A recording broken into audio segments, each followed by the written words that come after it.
సిబ్బందిని కూడా మనం డిప్లాయ్ చేయడం జరిగింది. సో పబ్లిక్ అందరికీ కూడా మా రిక్వెస్ట్ ఒకటే, సో అనవసరంగా ఎవరు కూడా ప్యానిక్ బై చేయాల్సిన అవసరం లేదు. సఫిషియంట్ క్వాంటిటీలో పెట్రోల్ అండ్ డీజిల్ అవైలబుల్ ఉన్నాయి.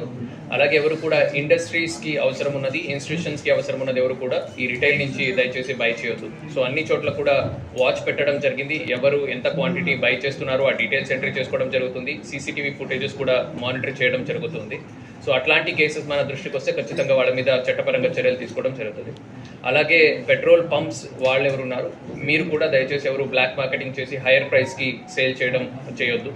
అండ్ ఈ సోషల్ మీడియా మీద కూడా మన సోషల్ మీడియా టీం కంటిన్యూస్గా వాచ్ పెడుతూ ఉన్నారు. కొంతమంది పాత ఫొటోస్ని మాఫ్ చేసి లేదా పాత ఫొటోస్ తీసుకొని ఈ రోజుకి ఇంకా స్కార్సిటీ ఉన్నట్టు ఇట్లాగా పంపించడము, జనాల్లో అనవసరంగా ప్యానిక్ క్రియేట్ చేయడము, ఇట్లాంటిది కూడా కొంతమంది చేస్తూ ఉన్నారు. సో అట్లాంటి పేజెస్ మీద కూడా మనము వాచ్ పెట్టడం జరిగింది.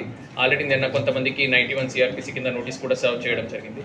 సో ఇది కంటిన్యూ చేసినట్లయితే వాళ్ళ మీద మనం చట్టపరంగా చర్యలు కూడా తీసుకుంటాము.